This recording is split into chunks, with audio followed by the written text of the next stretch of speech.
And you turn around. All right, I'd like to call a regular scheduled council meeting of April 1st to order. There's no public hearing scheduled for this evening. Are there any additions or deletions to the agenda from administration? Mr. Mayor, members of council, with permission. And again, I apologize, we have a couple additions due to unforeseen circumstances with A, technology, and B, getting things a little bit late from some areas. I'd like to add 9.2, which is a grant update out of Business Arising on the SHIFT grant, which we have now applied for. So I want to give council, again, I want to be transparent with council and let them know what the final number was. I threw out some big numbers at the last meeting, so I want to give that update. And then I have an update on the council remuneration review committee, and that's also verbal. And then, that is 9.3. And on 11.5, if we could add the reserve transfers, we have some housekeeping to do prior to our finalization of our financial statements. So, Thank you. Anything from council? See anything? Look for a motion to accept the amendments to the agenda. Councilor Cosby, thank you. Discussion? Call that question. All in favor? And that's carried, and I'm looking for a motion to approve the agenda as amended. Thank you, Councillor Butcher. Discussion? Call that question. All in favor? And that's carried. No public input tonight, no delegations or presentations. 8.1 on the agenda, the minutes of March 18th, 2025 regular council meeting. Looking for a motion to accept those. That motion, Your Worship. Councillor Melnick, thank you. Any errors or omissions? Not seeing any, I'll call that question. All in favor? No opposition, that's carried. We have the March 25th Committee of the Whole meeting minutes. Looking for a motion to accept those. Councillor Butcher, thank you. Errors or omissions? Not seeing any, I'll call that question. All in favor? Good, thank you very much. Business arising out of the minutes and unfinished business. 9.1 is the event hosting grant. And I believe, Ms. Melnick, we're in your hands. Yep. Back in, the purpose of this is for council to approve policy 917.00, the event hosting grant, with the changes that were recommended from the Community Services Policy Board meeting. The proposed motion is that we move that the policy 917.00, the event hosting grant, be approved as presented. Redwater Minor Hockey came to us back in December 3rd at a regular council meeting when we were directed to draft this grant for events of this nature. It was then referred back to the policy committee for further review and some recommendations from the policy, which have now been incorporated. So some of the discussion points we added 5.1, which council will make funding decisions on an annual basis with the community allocating funds for this program. Applicants who meet these requirements will be considered during a regular council meeting.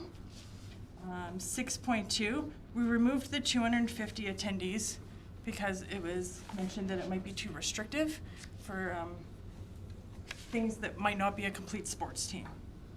6.2C, the verbiage, a bid process, was changed to a competitive process so that it didn't insinuate that money was being exchanged, and it opens the grant to non-sporting events.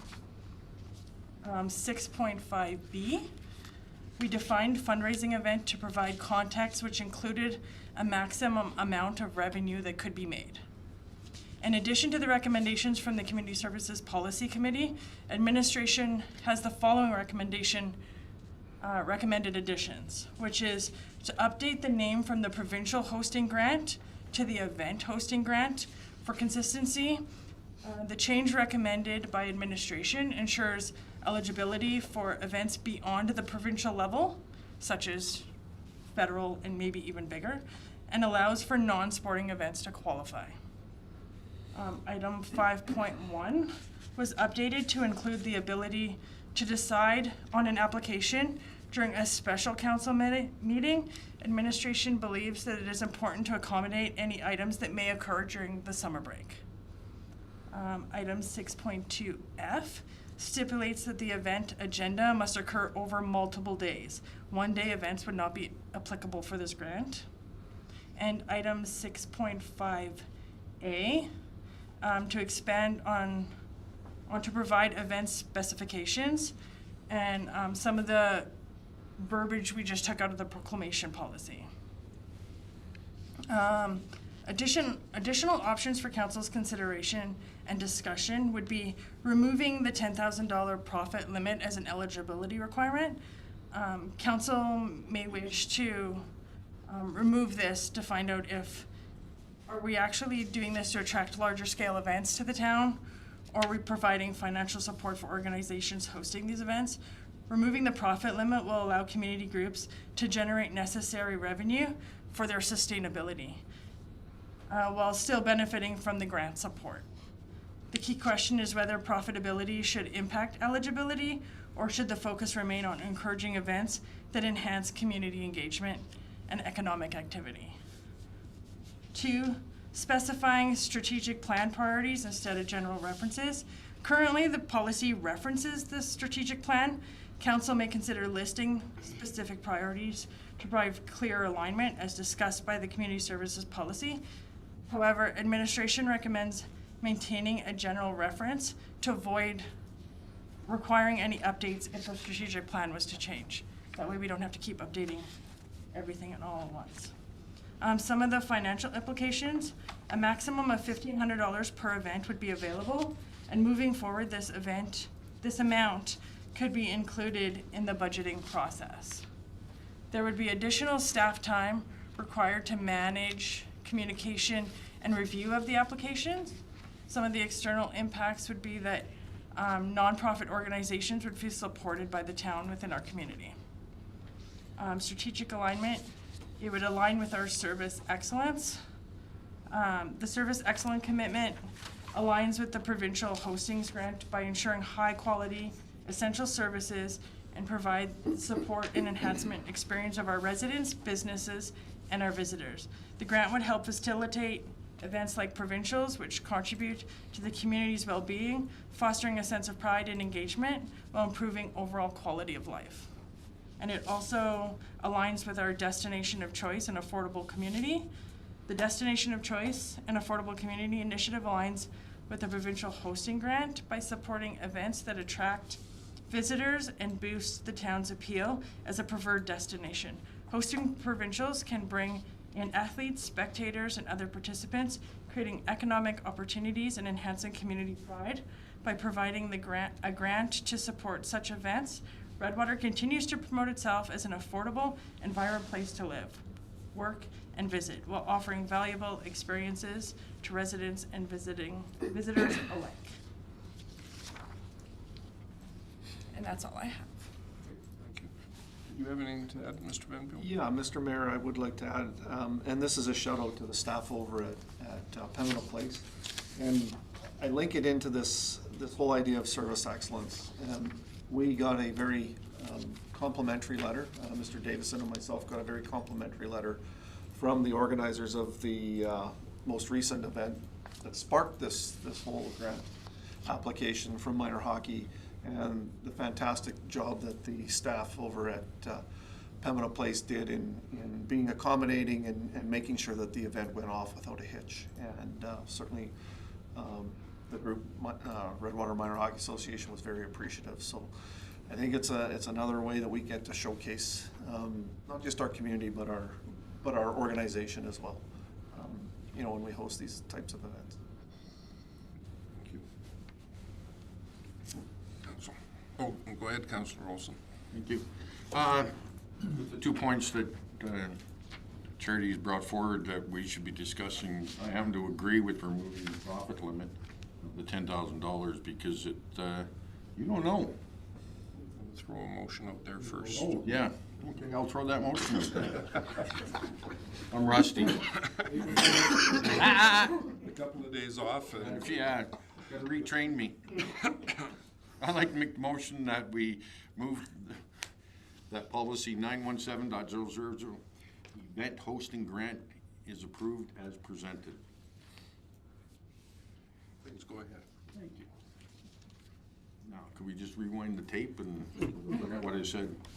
I happen to agree with removing the $10,000 profit limit for, and, I mean, it's geared towards not-for-profit organizations or, and everything.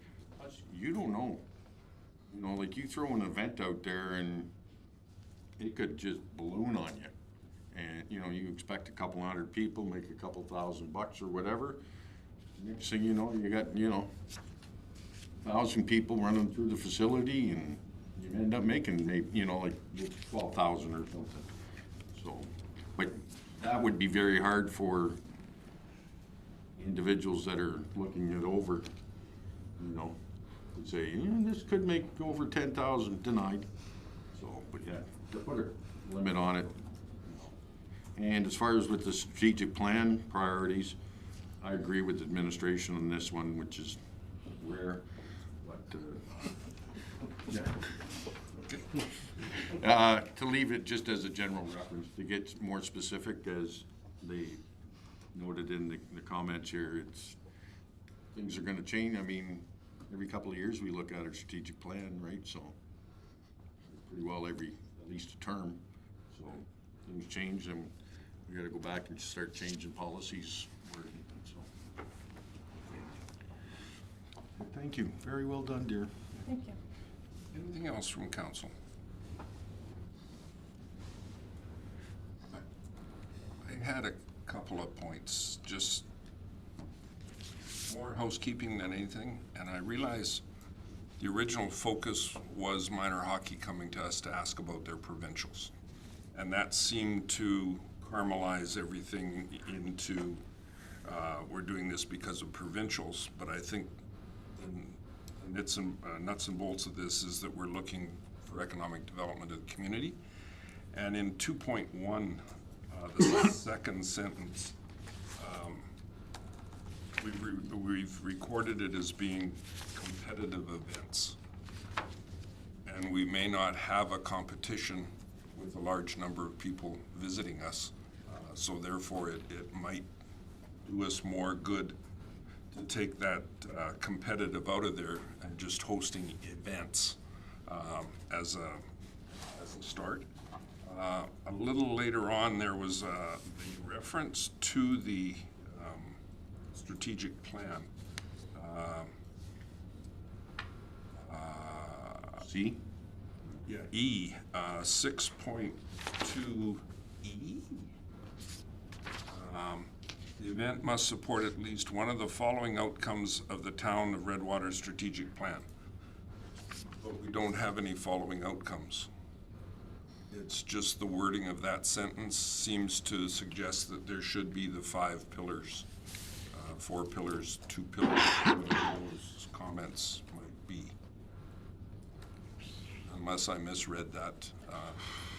It Which- just se- That's F62F. 62F.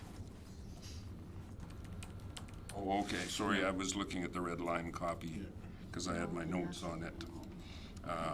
Okay, and then just one other shot across the bow, of course, is that it says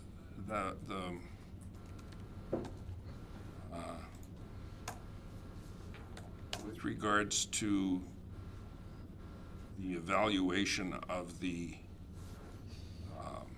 grant, and I wish I had earmarked it better. On one spot, it says it can't be classified as a fundraising event, and I'm completely on board with Councillor Olson in that respect. I think if our not-for-profits can make money to support themselves over a continued period of time, I think that's a good thing. I don't think that's a bad thing at all. But it talked about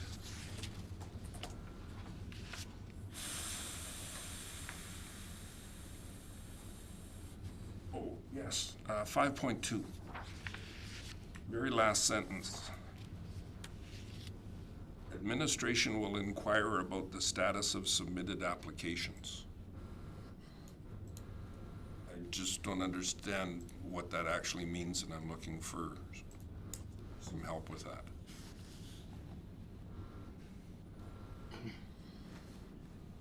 To be honest, Your Worship, that could probably be removed, that sentence.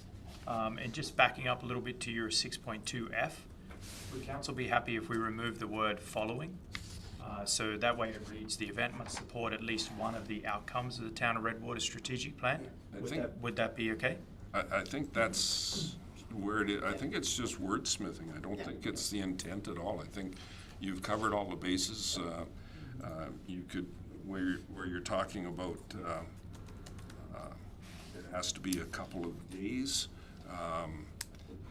whether or not it's worth going down the road of you have to have people traveling here that are going to stay here, as opposed to having a 3-day event and everybody's coming from Legal, Bonaccord, and Gibbons, and we never see anything of that respect. So I don't know if there's anything that fits along that, but I think you've done a good job putting it together so far. So those were just my comments. I don't know about council if they've got anything else. Got just one question, sort of a definition or whatever. 6.1, Para A, so they have to be not-for-profit or non-for-profit organization has to be in good standing with the town. What do they mean by that? I can answer that. Yeah. It's basically so that, for instance, say an organization rented some space from us, but they haven't paid their bill, so that they have to be in good standing, meaning that. Yep. Yeah, because I just looking at it as most not-for-profits don't own their own facilities, right? So so you don't have a utility or tax in arrears or anything like that, so, but understandable.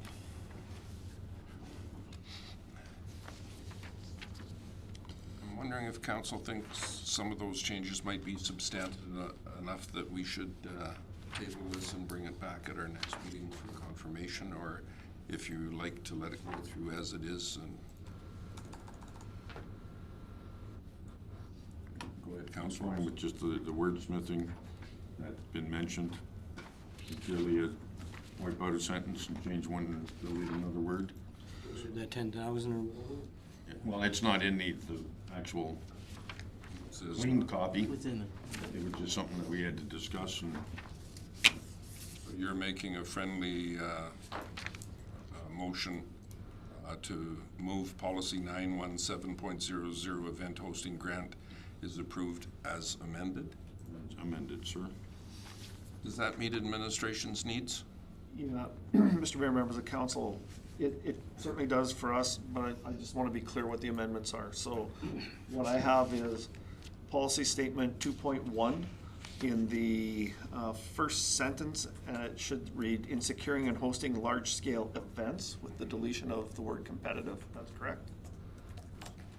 And then 5.2, where it says administration will review applications with funding requests, the very last sentence that says administration will inquire about the status of submitted applications, that is also struck. And then 6.2, it would be, F. yes, F. Clean copy, yeah. In the clean copy, so we're going to get rid of, it says, the event must support at least one of the outcomes, so strike following. And those are the amendments that council's agreed on. Correct. Is there anything else from council that you saw that was of concern or? Go ahead, Councilor. I might say these committees are working, because we sat there and we talked it out and we figured it out, and everybody had input, and now it's coming back the way that I think it should be traveling to council. So I think these have, in addition, a good addition to ours. And I think this policy is a good example of incentivizing some of our groups to have some of these types of events that would expand our community profile and make it better for our economy. So, yeah, I think it's well done. Anything further from council? So the motion on the floor is to accept the policy as amended, and I'll call that question. All in favor? No opposition, that's carried.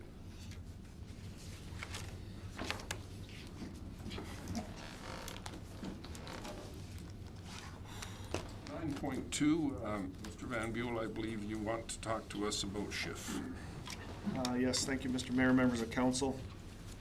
So the day came. So the SHIF grant was applied for by administration. I actually pressed send on Sunday morning at about 9 o'clock in the morning. And I will say it was just before I went, I was gonna make some more changes to it, and I went, no, stop. Like, sooner or later, it's good. So I threw out some fairly large numbers at the last meeting that I know I saw some councilors go. So I'm happy to say it didn't hit 14 million. The total project cost that we're proposing to the federal government is a project that is, have it here, 13.9. it is a 13 number. But I want to give it to you right off, hot off the press. It is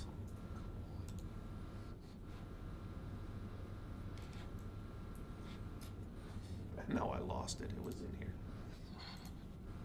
Can you believe I did that? Good thing you sent send. Oh no, I had it earlier.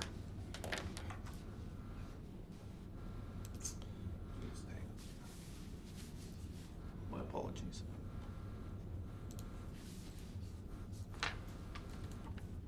Sorry, so the total eligible project costs are 13.361576. So $13,361,576. And it's in three parts. There is the lift station. There is some lagoon upgrades in mechanical and getting our capacities back by desludging.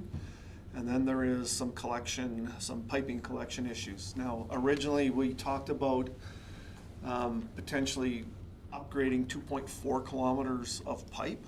And there's no doubt that at some point in time in our future, and I would say our foreseeable future, but in our future, we have to upgrade the full 2.4 kilometers. But we're only going to do the first 1.1 kilometers. And the reason for that is, and I think I outlined this before, there's 3 catch points for this system that will cause a bottleneck. The first is your ability to move wastewater from a residence to the lift station. So that's your first pinch point. The second pinch point is the actual capacity of the lift station to move effluent or wastewater into the aeration lagoons. And then the third is the ability of the capacity of the aeration lagoons to accept that and actually treat that and make it into effluent that can then go into our holding ponds. So the bottom line is to go that extra 1.3 kilometers was going to be another $3.5 million. That didn't buy us anything, because if you do that, now you've got to upgrade both your lagoons and your lift station. And now this project gets into be $20 to $25 million. And so the numbers just don't make sense. So the bottom line for the grant is what we're adding to our ability for our wastewater capacity in the community is we're adding the ability to put 40 more hectares of residential units online, which is 518 residential units. So based on our current demographic numbers, that's about 1,500 people, like 1,500. And you think, well, that's not a lot. But if you think our community is only 2,100 people, so that's over doubling. Well, not quite. It's adding about 75%, right, onto our capacities at an average growth rate of 5% per year. That we're adding 15 years of development onto our capacities. The other thing we're doing as far as capacities, is we're adding 70 hectares of industrial land. Because that industrial pipe will then go into the lift station. And right now, there's a very big limiting factor because that industrial pipe does not go into our lift station or our aeration lagoons. So adding any more industrial land is basically not allowed because it goes straight into our settlement lagoons. So what we're adding onto our capacity for $13.3 million is 40 hectares of residential and or light commercial development and 70 hectares of industrial development. So the grant for $13.3 million, our ability to get funds from the feds is 50% funding, but we can't stack that grant. So now the next piece of this is that 13 million, we are going to be, our next phase is, we've got the federal grant applied for. We'll be working with our local MLA and the various ministers to find out where we can get $6 million from the province to match the feds for our $13 million project. One of the questions when I was working through this, and it came from our consultants, AE, is what are we going to put into the, what is the town of Redwater going to put in the pot? And I said, no, this has to be a stacking grant. And in the grant, and I'll run through these numbers again for council. When we run the numbers, a 30-year debenture for $1 million costs about $66,000 to service on an annual basis. That's interest and principal. It might, don't go look at it right now because the last time I looked at it was at the beginning of March. Yeah, about the beginning of March, and that's what the numbers were. So 66,000, if we all remember, that's about a 2% tax increase. So if we were to go out and borrow even $4 million of this, that's an 8% tax increase overnight. If you do 66,000 times 4, right? Because that would be the 8%. If you do that math, the numbers for the return on investment are probably out, for the assessment value that you got to add, you're probably 10 years out before you're making your, you're making up that principal and interest payment. So the way the grant is written and the story that we're telling is our community right now cannot grow without the additional capacity. It is at max. And when I say it's at max, can we add housing that's on already serviced lots? Absolutely. That's factored into our current capacity. What we can't do is we can't bring on any new subdivisions because our capacity is just not there on the wastewater side. So that's the first part of the story. The second part of the story is the funding. Community our size doesn't have the ability to fund that. The other thing is, so in past, and this is why I think this story for the feds is so important. In the past, this cost has been turned on to developers, right? You got to pay for growth. And what's happened is the cost of this is a big part of what's driving up our costs of lots and houses and housing in not just our community, but all over the place. And with the economies of scale in a smaller community, a developer just can't put, $13 million worth of cost on even 500 houses. If you do just that math, you get into $20,000 to $30,000 that they have to recover on those 518 units. That's just for wastewater. That doesn't include gas. That doesn't include roads. That doesn't include sidewalks. That doesn't include, and you start to understand why a lot, a service residential lot starts to be $120,000, $130,000, $140,000 and you haven't done anything. And so the risk for a developer just like the risk for us, is you put that money in the ground and you don't get that return. And so what happens is developers just don't take that risk. And that's part of the story that we've told in the grant.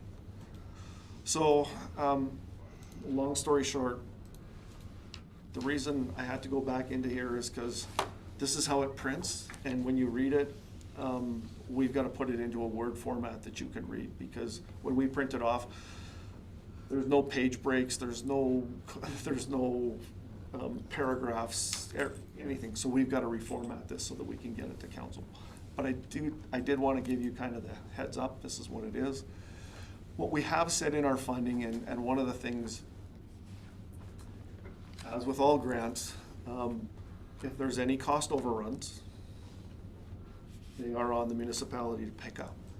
So all of our construction costs that we've put into the grant include a 30% contingency, which we all know is high. We had this discussion, or I had this discussion with AE when we were doing this.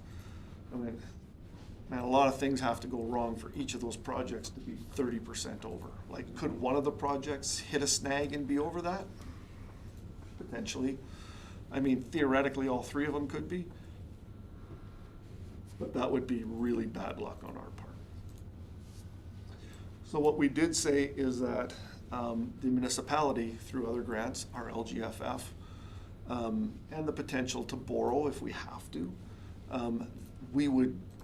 that's how we would cover any overages, because that's part of the risk that the feds and the province are gonna wanna know is, on $13 million, if you can't afford, to borrow $4, how are you gonna cover an overage, right?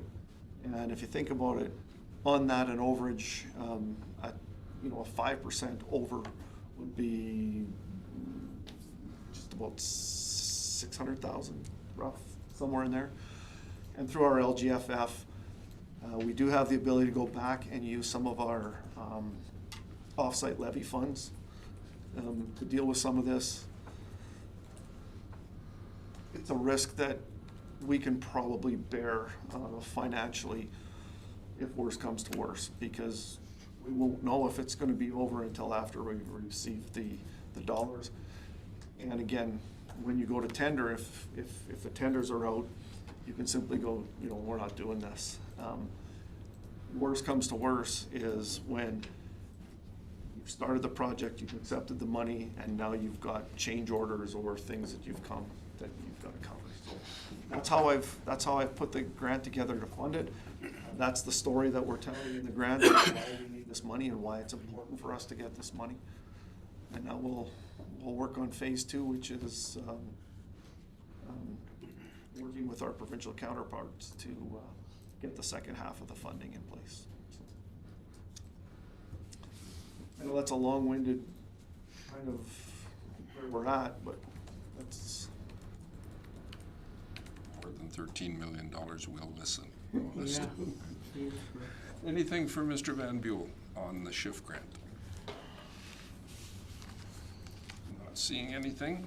We can move on now to the 9.3 Council Remuneration Review Committee update.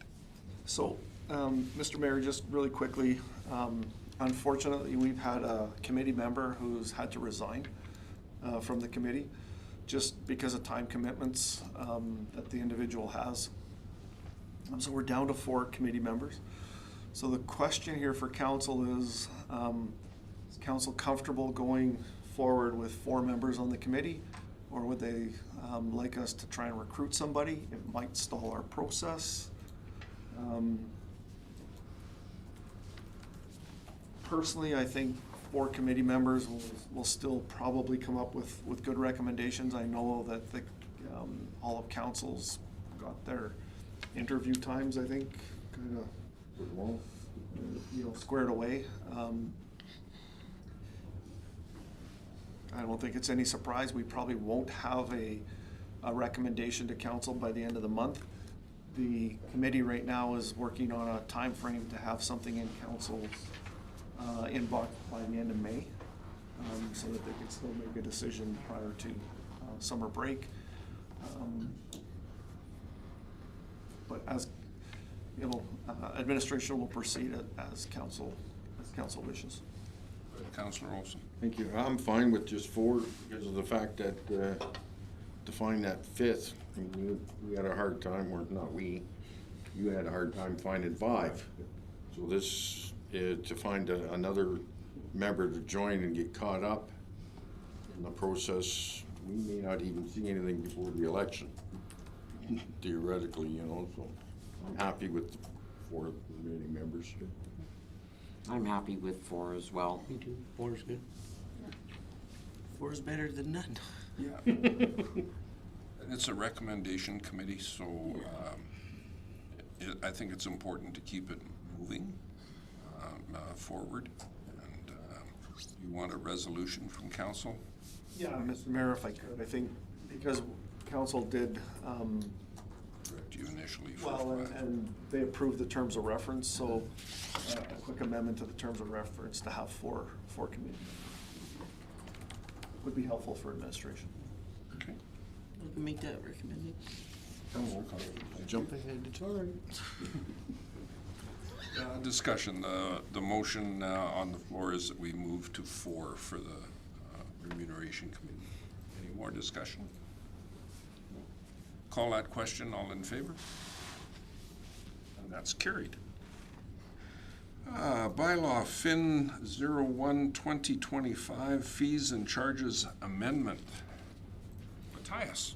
Thank you, Mr. Mayor and members of council. All right, so this amendment came up largely due to the circular materials taking over the recycling side. So the purpose is to present council with bylaw Fin-01-2025, being a bylaw to amend the fees and charges bylaw Fin-06-2024 for adoption.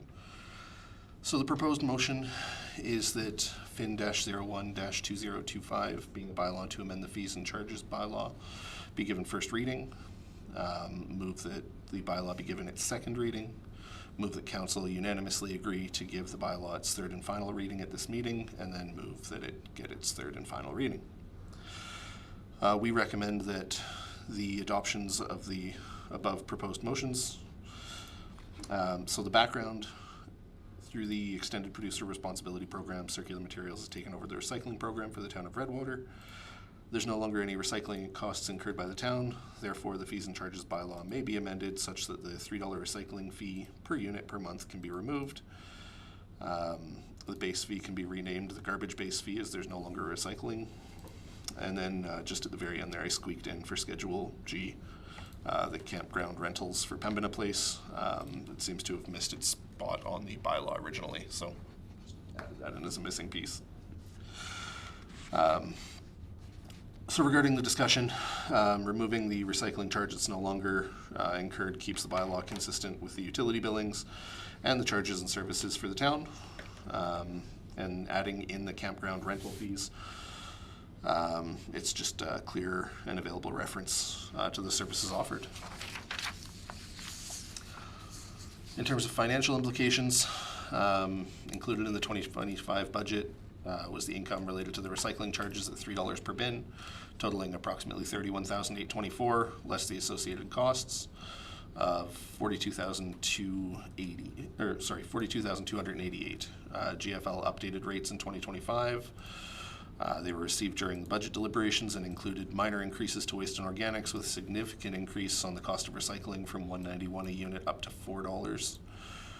Per council's direction, no increase was made to the $3 recycling charge because the profit from garbage and organics offset the loss of the recycling services, and other increases were proposed to utility billing at the time, including the investment rider going up 20 cents and the increase of the sewer rate from 45% to 75%. The removal of the recycling component will have a positive impact on the 2025 budget by approximately $7,800. And then regarding the campground rental fee, it's a fee that we've always charged. There's no financial implications as a result of including it. It's just added to the fees and charges schedule for transparency and clarity. External impacts, just cost savings for the town residents, transparency and clarity. In terms of our strategic alignment, engagement and communication, The fees are congruent with what's available for public reference. Service excellent, we're not charging a cost for a service that we're not providing. And then I've included relevant legislation standards. It's just the GFL contract and the extended producer responsibility programs.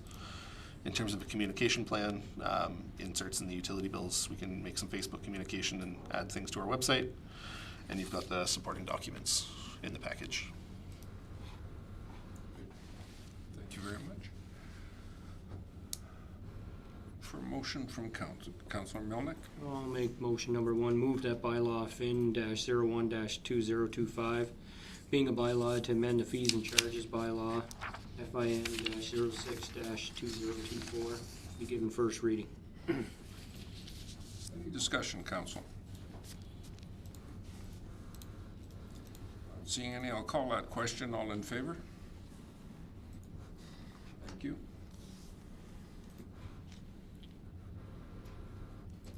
Councilor Williams. I move that bylaw FIN 01-2025 be given second reading. Thank you. Call that question. All in favor? It's carried again. Councilor Olson. Thank you. I move that council unanimously agree to consider giving bylaw FIN-01-2025 third and final reading at this meeting. Thank you. Discussion? Seeing none, I'll call that question. All in favor? And that's a unanimous vote. Councilor Butcher? I'd like to make motion for move the bylaw FIN-01-2025 be given third and final reading. Thank you. Chance at discussion, council. Anything to say? In fact, it's a benefit for our ratepayers. That'll be appreciated. So I'll call that question. All in favor? And that's carried. Thank you very much, Matthias, for that information. It's appreciated. Agenda item 11, new business. And 11.1, the Distribution System Operations and Maintenance's Guideline Declaration and Authority with the O&M Manual. Mr. Cook, we are in your hands, sir.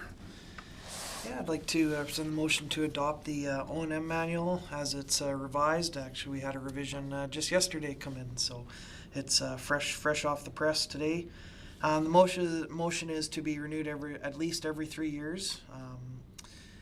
The adoption of the Emergency Preparedness and Response Program, which is supposed to be adopted annually.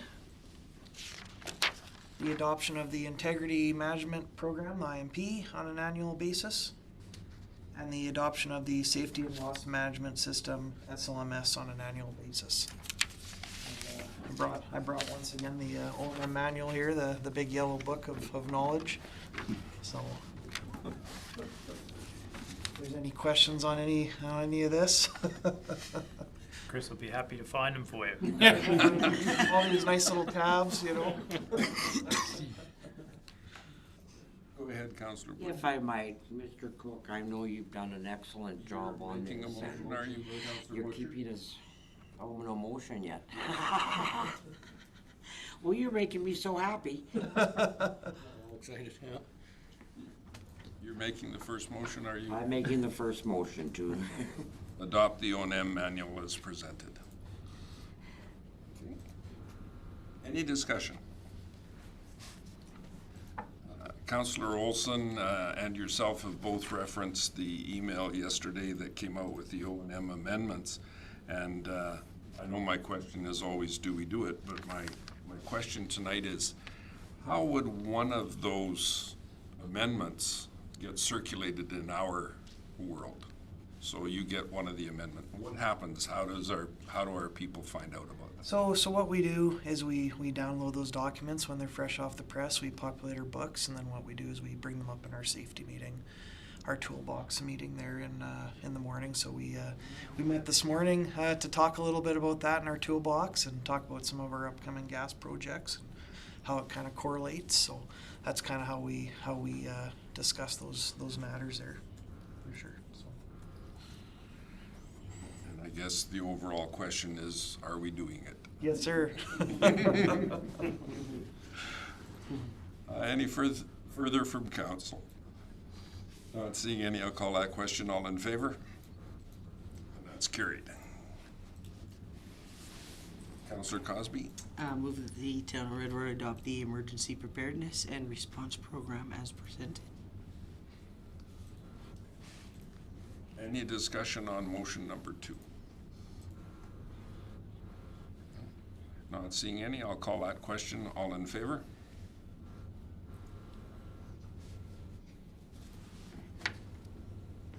Councillor Melnick? I'll make the motion number 3. Move that the town of Redwater adopt the Integrity Management Program, IMP, as presented. Anything through to administration? I printed off everything that you had there, just because I don't read it, retain it well off of the computer. And then I started going through it, and I thought emergency management was the king of acronyms. Until I started reading this. We've got QMP, IMPs, Q&Ms, we've got AERs and everything else in here, so. Don't forget all the CSA codes. Well, all the CSA codes are there, I saw those too, but SLMSs, and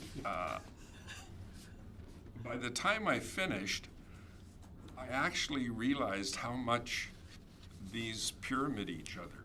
They're interlocked, they have similar demands of each other in each one of the different programs.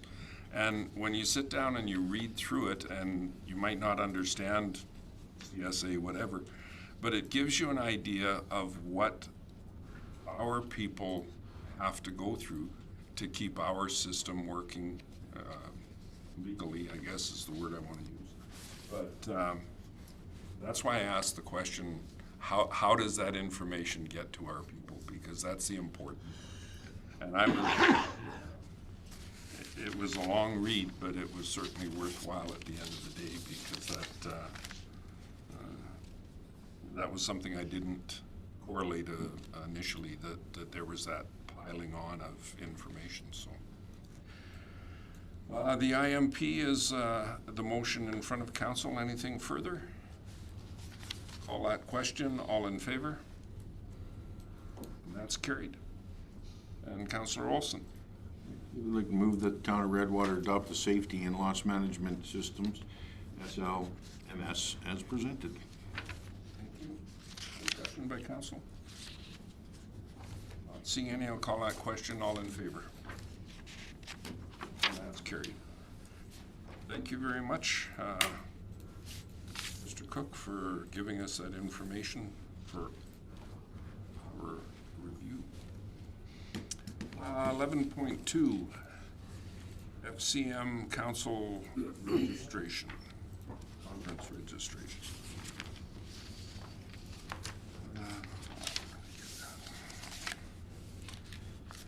Mr. Van Buell. Yeah, Mr. Mayor, members of council, thank you.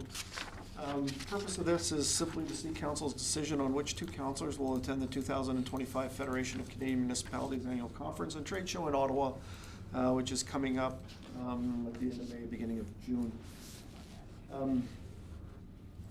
Again, back on March 25th, at the COW meeting, council directed administration to bring forward an RFD on council registrations for the 2025 FCM conference, the April 1st, 2025 regular council meeting. In addition, the policy 122.15 was referred to the Corporate Services Policy Committee for review. That's going to happen this coming, well, a week from tonight. So, as per policy 122.15, council and appointed members' remuneration rates. Councillors attending the FCM in the final year of their term must be committed to running again in the upcoming election due to changes in the Local Authorities Election Act. Committed to running is interpreted as filing nominations papers, which can now be filed as of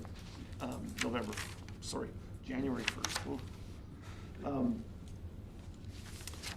The proposed motion is that council approve the registration of Councillor Cosby and Councillor Butcher to attend the 2025 Federation of Canadian Municipalities Annual Conference and Trade Show. Both Councillor Cosby and Councillor Butcher have filed their nomination papers and expressed interest in attending the FCM conference during Committee of the Whole meeting at the last Committee of the Whole, and no other councillors have filed nomination papers or indicated to administration their interest in attending at this time.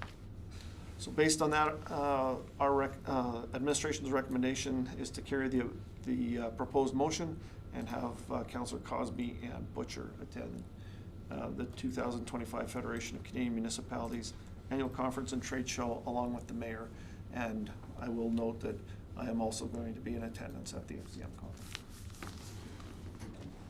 Williams? The council approve the registration of Councillor Cosby and Councillor Butcher to attend the 2025 Federation of Canadian Municipalities Annual Conference and Trade Show. Thank you. Discussion?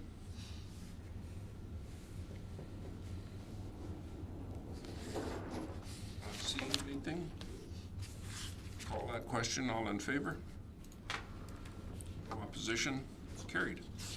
Thank you, ladies, for putting your names forward to attend the conference, but also to stand on the next ballot. That's an important part of being a community. SRP initiative, and I believe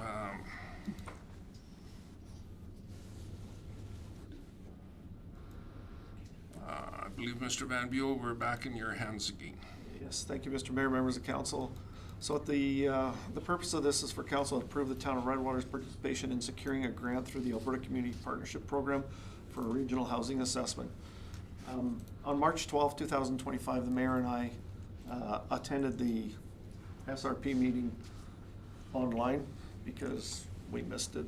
We missed it in our, so we had to attend at short notice. At the meeting, there was a motion that was put on the table to have a regional housing assessment done for the SRP region. The reason for this is it's the elected officials spoke to the need for better understanding of the housing needs in the region, and I'm going to have some shameless plug here because one of the questions that on our grant application, on our SHIFT grant, is what is that housing need? And we didn't have real good data to back up, you know, what that need is, other than our need is we can't build any more houses no matter what kind of housing need is required, right? Because we're very limited. So having this information, I think from our perspective here in Redwater, is critical to us moving forward. Understanding where we need to focus our energies to meet our housing demand, not just today, but what's that going to look like 5 years, 6 years, 10 years down the road. So this motion, the motion that is on the table tonight was crafted at the SRP meeting. One of the things that the SRP group tries to do is make sure that all the motions that go to all the councils are crafted the same so that you know, words matter. If you change 1 or 2 words in a motion at a different council meeting, you might get a total different understanding or meaning of what the project is about. So in this motion, I think the language is very important because it doesn't commit to doing the housing assessment. What it does is it commits to getting a grant to do a housing assessment. So no grant, basically no housing assessment without coming back to council and changing or asking for funds. But I think right now the intent is clear. Go get an Alberta Community Partnership grant to do this regional housing assessment, and then we go. As far as implications, again, budgetary, none. But as all regional initiatives, there you know, should we get the grant, certainly there'll be some participation from our administration in putting together the grant. If nothing else, it'll be you know, at the very least, it'll be a letter of support for the grant application. But I think if we actually go into the housing, you know, looking forward, if you actually do this housing assessment, there will be some time commitments on staff. but it won't be before, probably not before the fall at the very earliest. Because once you get the grant, then you've got to go out and find your consultant, et cetera, et cetera. So I wouldn't expect any of the work to start till fourth quarter of 2025 at the earliest, maybe even the first quarter of 2026. And that's providing we're successful with the grant. So with that, the proposed motion is that council endorse the town of Redwater's participation in the regional housing needs assessment proposed by the Sturgeon Regional Partnership, contingent on securing grant funding. And then answer any other questions. Councilor Butcher. I'd like to make that motion that council endorse the town of Redwater's participation in the regional housing needs assessment proposed by the Sturgeon Regional Partnership, contingent on securing grant funding. Discussion? Go ahead. I think it's great that we're doing this stuff because as everybody knows, every time you turn on the TV, you hear about housing for affordability, housing, and we've got a plan for the future, and I think this is a step in the right direction. Go ahead, Councilor Let's Cook. also evaluate the need for seniors housing as well too. Mr. Mayor, members of council, it will be seniors, whether it be affordable housing, low-cost housing. What's your gaps in the region as far as, single family versus, condos versus, all those different housing types, right? It's gonna take into account, what trends are, et cetera, right? For communities our size, what's your growth rate what's your predicted growth rate? So again, the work that we did on our MDP is not for nothing. Like this housing needs assessment, we'll dig into that information, not just from Redwater, but from all of the communities and go, here's what you're missing in your, if you want to grow your region, if you want to bring people into your region, this is what you got to do. This is how you're going to attract them from a housing perspective. Thank you. Any other questions from council? Motion on the table to participate. Call that question. All in favor? And that's carried.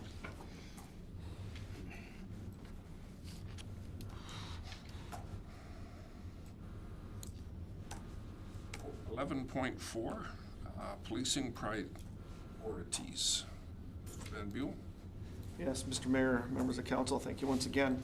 The purpose of this is to allow council to give input and direction to the RCMP for the 2025-26 RCMP policing priorities.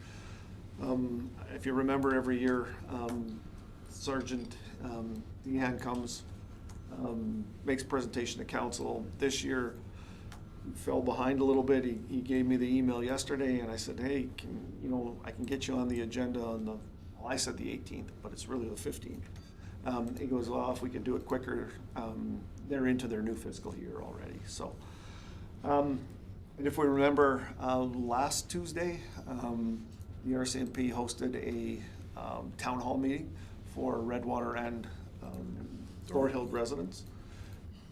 And part of the purpose of that was to get community input on what those policing priorities should be for the local detachment. The three things that came up were crime reduction, drug trafficking, and traffic road safety. Again, it says drug trafficking, should be reduced drug trafficking, I'm assuming. And of course, the traffic road safety. And I guess there was, a special mention to visibility of patrols. I think from my perspective, if you do that traffic road safety, it's going to make you visible in the community, especially if you don't, how would I say this?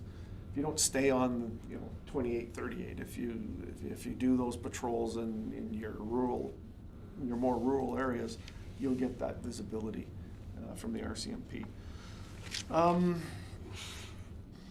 I think these priorities continue to be a high priority. There's not a lot of change from what we saw last year and the year before. It's resonating in the community. It's still there, which is, I guess, good and bad. But from administration's perspective, we certainly believe these priority issues will assist council in furthering the strategic plan, especially in the areas of communication and engagement, service excellence and destination of choice and affordable community. I think I want to send a real big shout out to the RCMP, because from a community engagement, actually having the town hall and going to the people, it just helps us with that whole, we want to engage in our community. We want to hear from you. We're not hiding anything. We're not doing anything behind closed doors and telling you we're doing this to you. We're doing this with you. And I think the message from the RCMP with that town hall is very positive. So the proposed motion is that council communicate the following policy priorities to the local RCMP detachment commander, and that we agree with the crime reduction, drug trafficking reduction, and traffic road safety. How council wants to do that, I left it wide open. Mr. Mayor certainly can write a letter. We have a meeting with Sergeant Meehan on Thursday morning. We can verbally communicate it with them, but they will bring us something back that we, because it has to go through RCM through K Division, and then they'll send us back something that we sign and we agree with. So. Okay. Thank you. Councillor Cosby. I'd like to make the motion that council communicate the following policing priorities to the local RCMP detachment commander: crime reduction, drug trafficking, did you say how that word was? Reduction. Reduction, thank you, and traffic road safety. Thank you. Anything from council? Go ahead. I just wanted to say that I did attend the evening session, and I wish more people would actually step out and come and bring their questions. I really enjoyed it. It was very informative. They had some really valuable information there. The ability to put an app on your phone makes a whole difference when it comes to reporting crimes, that type of thing. So I just wish more people in the community would come to those things and ask questions instead of the negativity on social media. I know Councillor Butcher, Councillor Spicer, and myself were at that meeting, and they had fairly good representation. But when you take out the fact that a core group was citizens on patrol, and you take out a core group from the council, there was, as you mentioned, room for a lot more people to show up. So it was a very good presentation. It was. It was excellent. Just for other councillors' information, it was the part that was really nice from my point of view was they had a presentation from the communications center, and they talked about 911 response and how they prioritize calls and send them out, and it was really informative. It was a real good presentation. So. Anything else from council? Motion to forward the policing priorities to the RCMP. I'll call that question. All in favor? And that's carried.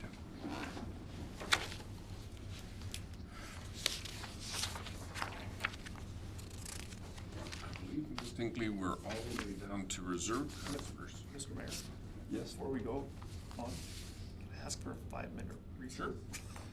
Look for a motion for a 5-minute recess. Councillor Olsen. Motion. I'll call that question. All in favor? And that's carried. Give us a minute to turn off the electronics.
Oh, the stub, I don't know why I kept the stub.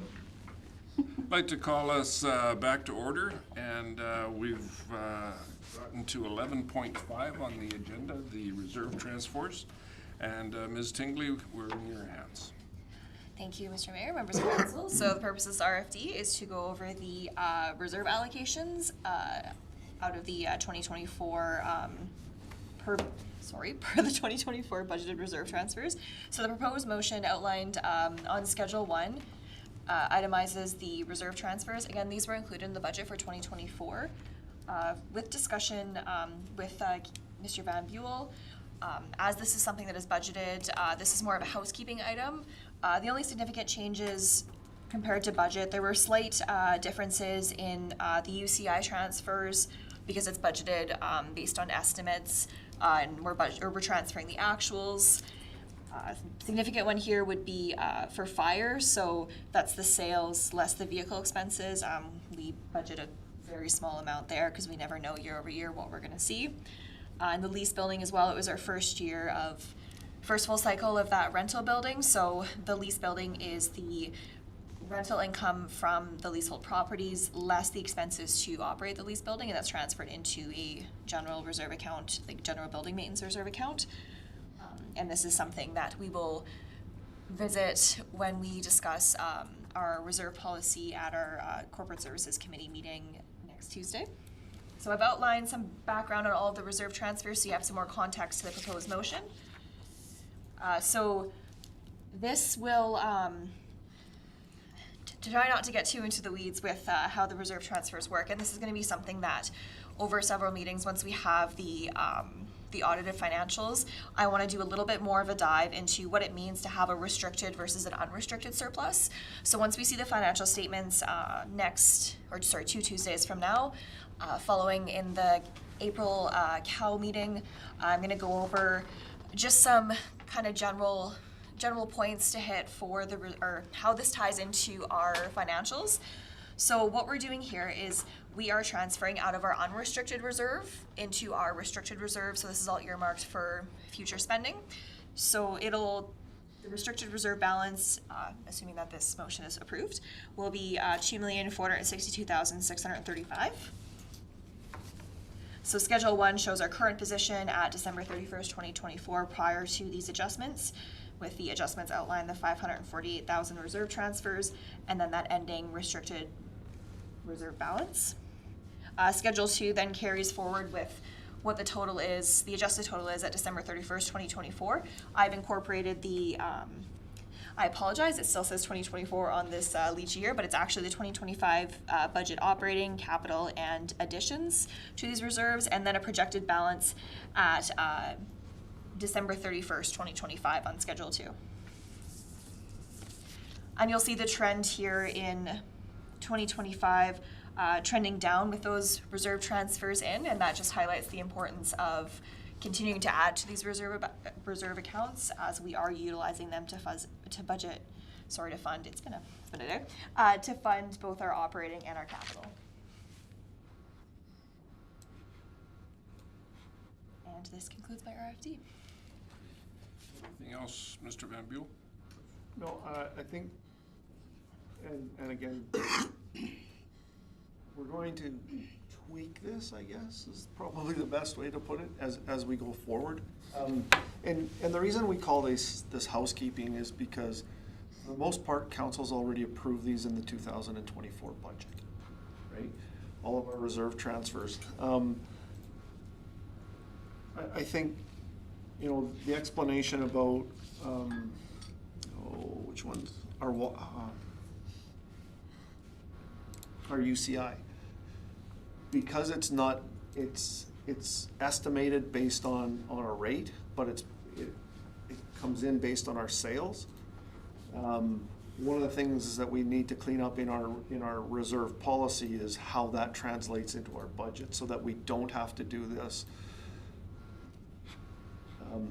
So we don't have to do this on an annual basis, because if we made our budget, certainly there's I don't think there's any argument to be made that you have to do this. But because we didn't, those numbers don't match exactly, now we're changing what that what that reserve transfer is. I think cleaning this up in our reserve policy will help us so that on a go-forward basis, these transactions can be made basically at December 31st of a given year. And then it's just a matter of getting our financial statements in and we go from there. And we either have a surplus, we either made our budget or we didn't, and then we make the motions accordingly on a go-forward basis. But we'll clean that up here and we'll tweak this as we go along.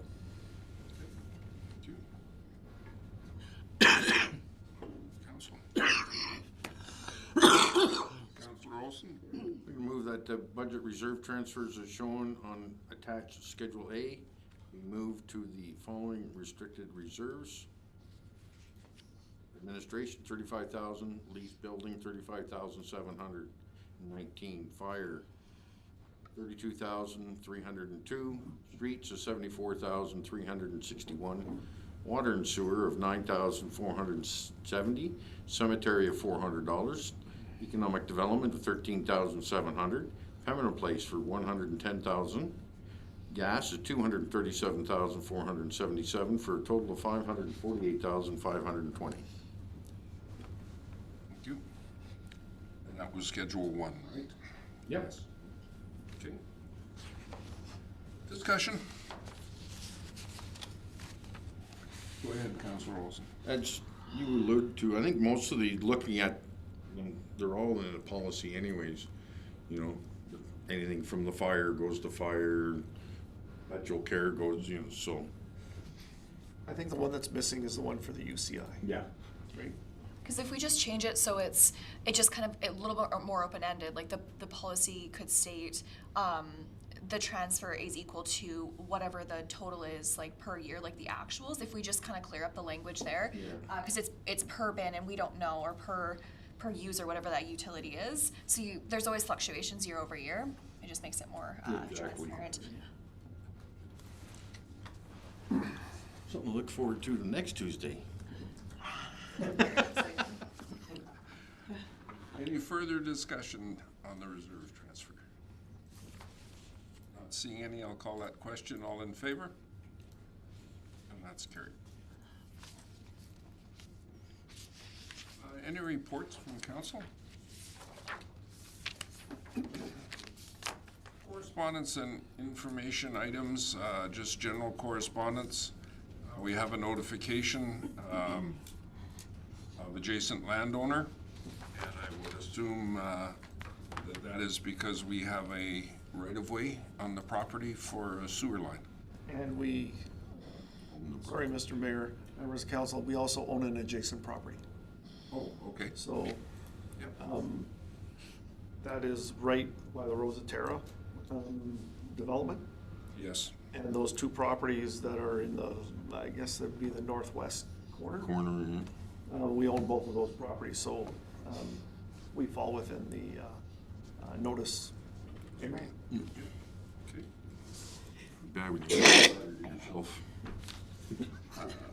CN Vegetation Management, we get this just about every spring from CN advising about their trackside maintenance and process. And I know in the past, Councillor Williams, I believe you've had some inquiries as to what it is they use and that sort of thing. And so that's their information that they provide to us. We had an inquiry from one of our residents with respect to promoting our town more through the use of our elm trees and the overhead canopy that we have on the one section of town. And I know we have our derrick, but like is mentioned here, we certainly have such a beautiful landscape. And I think that's something that I would assume economic development and is probably able to work with the best within your administration. Commonly asked questions on the provincial policing program. I think the important part for us goes down into Part C, or Part 3, sorry, where we're covered by the Provincial Police Advisory Board. We're excluded from a regional service, and we don't have a police force of our own, so therefore we don't have our own process. Interesting reading. You take a look-see at the information they contain. I think one of the highlights that I saw in there was elected officials can't be the chair of the provincial body, and municipalities may appoint a council member if they choose, and that the best point of connection for looking in this world of PPABs, as they call them, is to lobby through Alberta Munis or RMA, although the minister will take recommendations from individual municipalities. So, I think I mentioned that we saw at Alberta Munis a big question as to what the cost is going to be for policing next time around. So we'll see. A save the date for the Sturgeon Valley Golf Tournament, June 19th.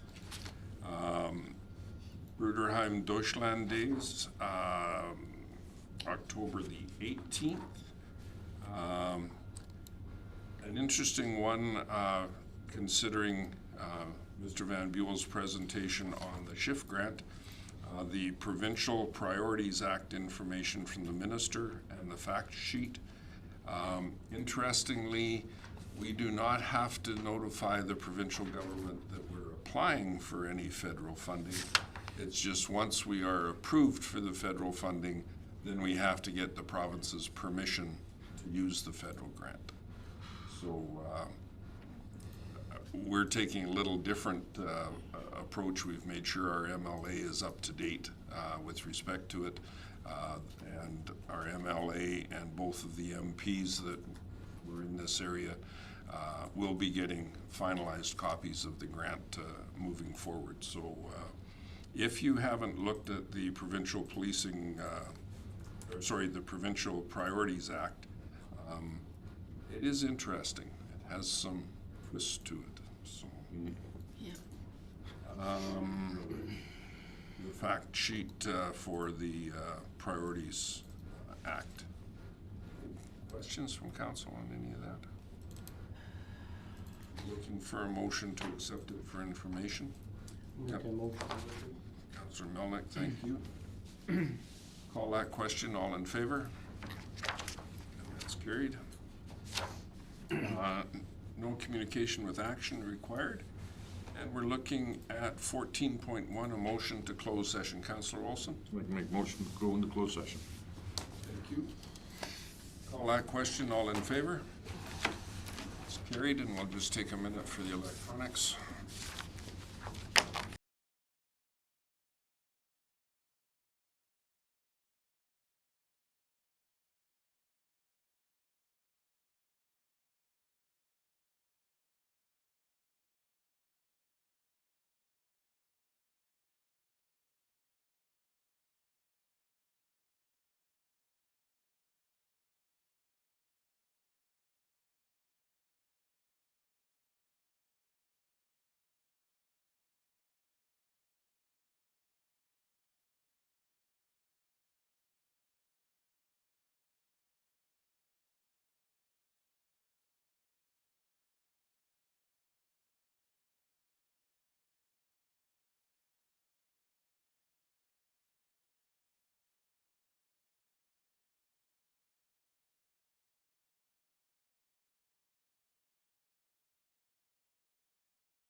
Counselor Butcher? I'd like to make a motion, come out of closed session, please, your worship.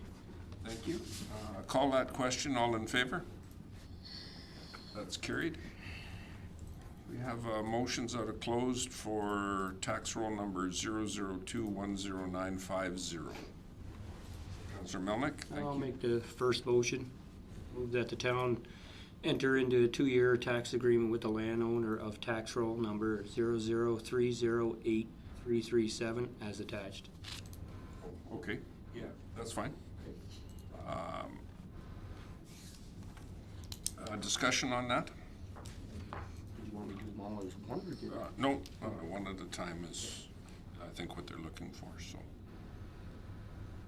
Nothing further. I'll call that question. All in favor? Oh, hang on a second. Mr. Van Buell. We did discuss one amendment to the agreement. To the agreement, Perez. The wording on 3B Yeah. for all three. The amendment to 3B. Oh, Yeah.